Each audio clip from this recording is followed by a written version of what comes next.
بیٹھ جو، 4 ریکارڈ کر رہے ہیں، میں بیٹھ جو سکون سے. اور یہ مطلب اتنے ان کے اندر سے مجھے اسمیل کیوں آ رہی ہے، درندگی کی اسمیل کیوں آ رہی ہے، غیر انسانی رویے ان کے مجھے کیوں دیکھنے کے میں نظر آ رہے ہیں، ان کی آنکھوں کے اوپر مجھے چربی کیوں نظر آ رہی ہے، اور مجھے ان کے گرد آگ اور جہنم کیوں نظر آ رہی ہے. تو جب میں نے اس سب کو دیکھا تو یہ کہانی کھلی. یہ سننے کے بعد تو میں تو کانوں کو ہاتھ لگا لیا ہے، اور میں یہیں پہ آغاز میں ہی میں اینٹی کرپشن میں، اگر ڈی جی اینٹی کرپشن خود اس کا نوٹس نہیں لیں گے میں اپلیکینٹ بنوں گا. ڈی جی نیب اس کا اگر نوٹس، چیئرمین نیب اس کا نوٹس نہیں لیں گے میں خود اپلیکینٹ بنوں گا. اور اگر ایف آئی اے کے اعلیٰ حکام اس کا نوٹس نہیں لیں گے تو میں خود اس کا اپلیکینٹ بنوں گا. اگر قاضی فائز عیسیٰ صاحب اس کا نوٹس نہیں لیں گے تو میں خود اس کا اپلیکینٹ بنوں گا. کیونکہ ایسے جو لوگ ہیں غفران شہزاد اور رانا غلام فرید جیسے، یہ اس قوم کے لیے، اس ملک کے لیے ایک ناسور کی حیثیت رکھتے ہیں. اور یہ وہ ناسور ہے جو کینسر سے زیادہ، ایڈز سے زیادہ خطرناک ہے. ان لوگوں کی چمڑیاں ادھیڑ کے، میں آگے جو بتانے جا رہا ہوں وہ ادھیڑ کے ان سے قوم کا لوٹا ہوا ایک ایک روپیہ نکالنا چاہیے. یقین مانیں ان لوگوں نے زرداری کو، نواز شریف کو، جن کو ہم کہتے ہیں انہوں نے یہ کر دیا وہ کر دیا، کہیں پیچھے رہ گئے ہیں. کرپشن کے عالمی ریکارڈ ان لوگوں نے توڑ دیے ہیں. ذرائع نے جو چیزیں کنفرم کی ہیں میں اب آپ کے ساتھ شیئر کرنے جا رہا ہوں. یہ سوسائٹی ہے جناب، یہ وزارت کامرس کے نام پہ بنی ہے، جس کا وزارت کامرس سے کوئی تعلق ہی نہیں ہے. جب میں وہاں گیا منسٹری آف کامرس میں آج، اور میں نے ان کے حوالے سے انفارمیشن لی تو انہوں نے کہا جی کہ ministry of commerce employees housing society کا ہمیں پتہ ہی نہیں ہے، اس سے ہمارا کوئی تعلق ہی نہیں ہے. جب تعلق ہی نہیں ہے تو پھر عجب کرپشن کی غضب داستان، جس کے بعد میرا دل ہی نہیں کیا کہ میں نئے بال لگواؤں، میرا دل ہی نہیں کیا جناب کہ میں اپنی کو کٹنگ وغیرہ کرواؤں. سابق رجسٹرار کوآپریٹیو نے جو فلم ڈالی اس کے دور میں سرکاری اداروں کے نام پر بنی سوسائٹیز کے نام کو تبدیل کرنے کے احکامات جاری کیے گئے تھے، جس پر قانونی دھینگا مشتی کے بعد یہ تمام جو سوسائٹیز ہیں انہوں نے سرکاری اداروں کے نام پر لوٹ مار کا بازار گرم کر دیا. اور یہ بازار ایسا گرم ہوا کہ غفران شہزاد صاحب جو سمارٹ ہوتے تھے وہ اب اس کرسی پہ بھی پورے نہیں آتے. رانا غلام فرید صاحب جو ہے وہ ہر ایک عرصے، مخصوص عرصے کے بعد باہر ہونے کے باوجود بھی اربوں روپے کی دیہڑیاں لگا رہے ہیں. کامرس سوسائٹی میں جو سب سے بڑا حرام خور ہے مبینہ ذرائع سے، سب سے بڑا جو حرام خور ہے، جو پتھیٹک ترین آدمی ہے، جو ایک درندہ ہے، وہ رانا غلام فرید ہے، جس نے اربوں روپے کی دیہڑیاں لگائی ہیں. اور اس پہ نیب کے ریفرنسز بھی بنے، ایف آئی آرز بھی ہوئیں، الیکشن لڑنے پر بھی اس پہ تاحیات پابندی ہے. لیکن یہ ہر بار سرکل رجسٹرار اور کوآپریٹیو ڈپارٹمنٹ کے عملے کو پارٹنر یعنی فرنٹ مین بنا کر جو ہے ہر سال، ہر 2-3 سال بعد اربوں روپے لوٹ جاتا ہے. اب پوچھنے والا کوئی بھی نہیں ہے. دلچسپ بات یہ ہے کہ 7,000 سے زائد ممبرز ہیں، جبکہ ہزاروں جعلی فائلز بک چکی ہیں. جو کوآپریٹیو لا ہے اس میں ممبر سے ہٹ کر کوئی چیز نہیں ہو سکتی. لاز کی تو دھجیاں ادھیڑ دی نا ان لوگوں نے. سوسائٹی کی قانونی حیثیت غیر قانونی ہے. جب غیر قانونی ہے تو ممبرشپ کہاں سے ہو گئی؟ جب غیر قانونی ہے تو فائلز کہاں سے آ گئیں؟ چونکہ آر ڈی اے بھی اسے غیر قانونی قرار دے چکا ہے، اور آر ڈی اے اس کا ایل او پی بھی منظور نہیں ہوا، اس لیے اس کی الاٹمنٹ ہو ہی نہیں سکتی. آر ڈی اے ایک ادارہ ہے، اس نے اسے غیر قانونی قرار دے دیا، اس کا ایل او پی منظور نہیں ہے. الاٹمنٹ کیسے ہو چکی؟ چند ماہ قبل جو اے سی صدر تھی ڈاکٹر ثانیہ نے اپنی رپورٹ میں 800 جعلی الاٹمنٹس کا انکشاف کیا. جب ایک اعلیٰ سرکاری افسر بھی اس طرح کی انفارمیشن دے رہا ہے اور باقاعدہ وہ لیگلائزڈ ہے، اس نے وہ تمام انفارمیشن لکھی ہے، تو پھر بھی یہ لوگوں کا مال لوٹ لوٹ کے اپنی کھالیں اور موٹی ڈبل ٹرپل کر رہے ہیں. اسی طرح 102 کنال زمین کی خریداری 30 لاکھ روپے فی کنال کے حساب سے کی گئی اور چونا لگایا گیا اتنی بڑی تعداد میں.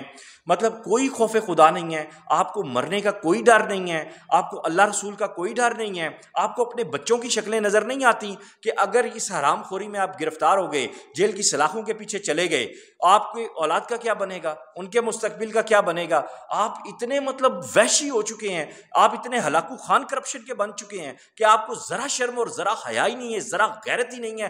چمڑی اتنی سور سے بھی زیادہ موٹی ہو چکی ہے. مطلب مجھے شدید قسم کا جو ہے نا دکھ ہو رہا ہے کہ میرے ملک کو یہ کس قسم کے لوگ لوٹ رہے ہیں. اور پھر اب یہ جب 30 لاکھ روپے فی کنال کا میں نے اس کا سارا وہ دیکھا، اس کی فائل دیکھی، تو یہ زمین جو مارکیٹ کا ریٹ تھا اس ہزاروں گنا اس سے زیادہ مہنگی ہے. اس کے علاوہ بھی زمینیں خریدی گئیں، وہ فائل میرے پاس آ چکی ہے. میں آئندہ ولاگ میں اس کی تفصیلات آپ کے ساتھ شیئر کروں گا کہ کون سا بندہ جو ہے نا سوسائٹی کا، اس نے اس بیتی گنگا میں ہاتھ دھوئے ہیں اور کروڑوں روپے سمیٹے ہیں. اب چونکہ جو زمین خریدی گئی وہ ایل او پی کے لیے جو مطلوبہ زمین ہوتی ہے، جو سرکار کی طرف سے ایل او پی کی ریکوائرمنٹ ہوتی ہیں، اس پہ پورا ہی نہیں اترتی تھی، اس سے باہر تھی۔ اب انتظامی کمیٹی رانا غلام فرید کی جو ہے وہ فرنٹ مین تھی، اس لیے رانا غلام فرید اور جو حرام خور ہیں وہاں کی جو فرنٹ مین ہیں ان کی جیبوں کو بھرنے کے لیے سودا ہوا، جعلی ڈیولپمنٹ کی گئی اور 4.5 کروڑ سے زائد کی رقم سے کھڈے بھرے گئے۔ اب کیا جی کھڈے، اسی طرح ایف جی ایچ اے میں بھی غلام فرید صاحب ہیں، یہ رانے ہیں وہ شیخ ہیں، یہ غلام فرید نام جہاں بھی آ رہا ہے ان دنوں ہاؤسنگ میں، ٹوٹل وہ بھی مٹی کھانے والا کھوتا، مطلب اس نے پارک روڈ سے 22,000 ڈمپر اٹھا کے شہر سے 60 کلومیٹر دور جا کے پھینکے اور 1 ارب روپیہ اس کا بل بنا دیا، اور انہوں نے کھڈے بھرنے کے لیے جو ہے نا وہ 4.5 کروڑ سے زائد کا بل بنایا ہے۔ اتنا ہی کڑا احتساب اس وقت اس رانے کا ہونا چاہیے، جعلی رانے کا، فراڈی رانے کا، 2 نمبر حرام خور رانے کا، جیسا شیخ غلام فرید کا ہوا ہے۔ نیب کے شکنجے میں وہ جکڑا ہوا ہے، ایف آئی اے، نیب، میں کہتا ہوں قاضی فائز عیسیٰ ایسے 100 ایسے کرپٹ افراد کو نا الٹا لٹکائے نا ڈی چوک میں اور ان کے حلق سے نکالے نا سارا کچھ، تو پورا پاکستان ٹھیک ہو جائے گا۔ اب آگے دیکھیں کہ 2023 میں کرپشن کی شکایات اور ثبوت ملنے پر رجسٹرڈ کوآپریٹیو نے انتظامی کمیٹی کو برطرف کر دیا، اور پھر اس کے بعد ایک نمونہ لے کر آئے، ایک آنگلو بانگلو لے کر آئے۔ وہ نمونے کون تھے؟ کرپٹ ترین اور راشی ترین افسر اپنی تاریخ کے، جنہوں نے آگے کیا کیا کیا میں بتاتا ہوں۔ وہ تھے جناب ڈی ڈی غفران شہزاد صاحب، جو اپنے آپ کو بہت طاقتور ڈی ڈی سمجھتے ہیں ماشاءاللہ، اور وہ یہ سمجھتے ہیں کہ ان کے آگے کوئی بول نہیں سکتا، اور ان کے آس پاس بھی ایسے لوگ ذرائع نے مجھے کنفرم کیا ہے پائے جاتے ہیں جو کہ مجرمانہ ذہنیت کے اور اس ٹائپ کے لوگ ہیں، اور اس طرح کی وہ کارروائیاں بھی کرتے رہے ہیں۔ تو ایسے جرائم پیشہ عناصر کے درمیان یہ جناب غفران شہزاد صاحب، غفران شہزاد باجوہ المعروف باجوہ سرکار ایڈمنسٹریٹر انہیں تعینات کیا گیا۔ غفران صاحب نے آتے ہی دیہڑی ڈالی، ظاہر سی بات ہے جس کام کے لیے آئے ہیں انہوں نے پھر خود بھی تو ٹھمکے لگانے ہیں نا، ٹھمکے لگا کے پھر خوش کرنا ہے۔ انہوں نے ڈیولپمنٹ کے نام پر سوسائٹی کو 2.5 کروڑ روپے کا چونا لگایا، 2.5 کروڑ روپے کا۔ اور ڈیولپمنٹ کیا کی گئی جناب؟ 3500 درختوں کی بات کی گئی، جعلی درخت کو 10-20 لگے، 3500 درخت کہیں پہ بھی نہیں ہے۔ عمران خان نے تو درختوں کی سونامی کی بات کی تھی، یہ عمران خان سے بھی 2 ہاتھ آگے نکلے، اور دیگر اخراجات اور اپنی عیاشیوں کے لیے جو ہے نا انہوں نے یہ ساری فلم ڈالی۔ اچھا، حالیہ دنوں میں سوسائٹی کا جو فرانزک آڈٹ چل رہا ہے اس کے بارے میں اطلاعات مجھے یہ ملی ہیں کہ غفران شہزاد صاحب نے مبینہ طور پر رانا غلام فرید کے بیچے ہوئے جو 25 سے زائد جو پلاٹ ہیں جن کی مالیت کروڑوں روپے بنتی ہے ان کو چھپایا، اور اسی طرح دیگر ریگارڈز میں بھی انہوں نے ہیر پھیر کرنے کے لیے کروڑوں کی دیہڑیاں لگائی ہیں۔ یہاں پہ آپ کو یہ کنفرم کروں گی یہ وہی غفران باجوہ صاحب ہیں جنہوں نے سبزی منڈی میں کروڑوں روپے کی کرپشن کی، خرد برد کی، اور پھر وہاں سے یہ ہٹائے گئے، اور افسران بالا نے، آئی سی ٹی کے افسران بالا نے ان کے ان سارے معاملات کو چھپانے کے لیے، ان کے جرائم کو چھپانے کے لیے انہوں نے کھڈے لائن لگایا۔ آپ دیکھیں جب افسر ہی اوپر کرپٹ بیٹھے ہوئے ہیں تو نیچے اسی طرح کے حرام خور کنٹوٹے ہی نظر آئیں گے نا۔ اور اس سے قبل جو ہے وہ غفران باجوہ صاحب نے ایز اے ڈی ڈی زراعت بھی بڑی لمبی دیہڑیاں لگائی ہیں، اور لوٹ مار کر کے انہوں نے پیسے سے ترامڑی، گجرانوالہ اور دیگر شہروں میں اربوں روپے کی پراپرٹیز بنوائی ہیں۔ میرا کام انفارمیشن دینا بطور صحافی، میں اس وقت ڈی جی اینٹی کرپشن سے گزارش کروں گا کہ غفران شہزاد صاحب کی ہسٹری نکالیں، ان کی فیملی ہسٹری نکالیں، ان کی فیملی ٹری دیکھیں، کہاں سے یہ شروع ہوا ہے بندہ۔ یہ ان محکموں میں تو تھا ہی نہیں، آئی سی ٹی میں یہ آتا گیا تو اس کی دنیا بدل گئی ہے، اور اس نے ریل پیل اور لوٹ مار کا بازار گرم کیا ہے۔ جائیدادیں اس کی پاکستان کے تمام بڑے شہروں میں موجود ہیں، چھوٹے شہروں میں موجود ہیں۔ اس کے اوپر ذرا گرفت تو کریں، اس کے اوپر گرفت تو کریں، آپ کو کئی کلوز ملیں گے افسران بالا صاحب۔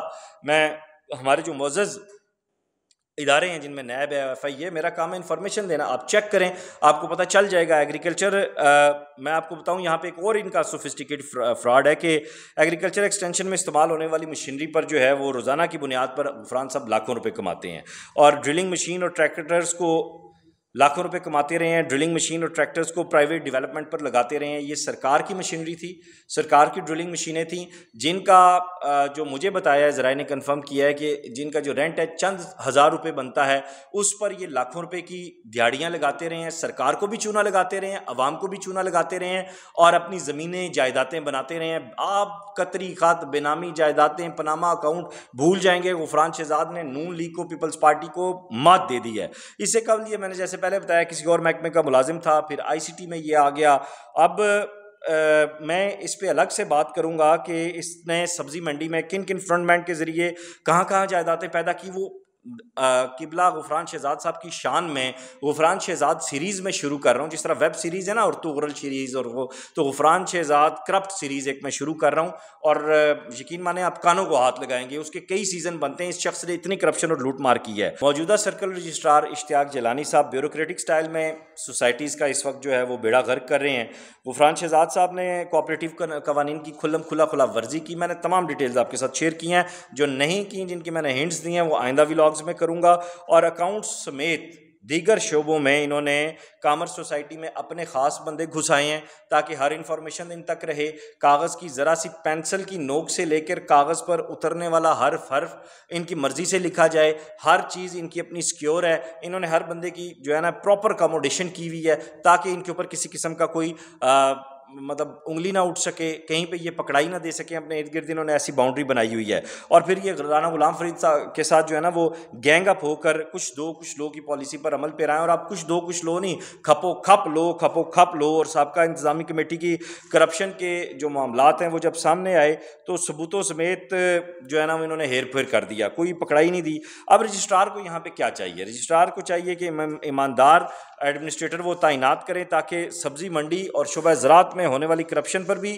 انکوائری ہو، اور یہ جو ایک سور نما بدنما کریکٹر ہے اس سوسائٹی کا، آئی سی ٹی کا، اس نے جو اسلام آباد کو اور پھر زراعت کو اور سبزی منڈی کو جس طرح لوٹ کے کھا لیا ہے، وہ میں تو انفارمیشن دوں گا، میں تو ویلاگز آپ کے ساتھ شیئر کروں گا آگے انشاءاللہ تعالی، لیکن اب یہ ایف آئی اے کا، اینٹی کرپشن کا، نیب کا، قاضی فائز عیسیٰ صاحب کا، کمشنر اسلام آباد کا، اور اس کے ساتھ ساتھ ہمارے وزیر اعظم جو ہیں شہباز شریف صاحب، ان کا کام بنتا ہے کہ اس شخص پہ فوراً گرفت کیا جائے اور اس کو جیل کے پیچھے بھیج کر ایک عبرت کا نشان بنایا جائے تاکہ ان کی توند بھی کم ہو، چربی بھی گھٹے، کھال بھی تھوڑی پتلی ہو، دماغ بھی کام کرے اور اللہ کی مخلوق کا خیال بھی کریں۔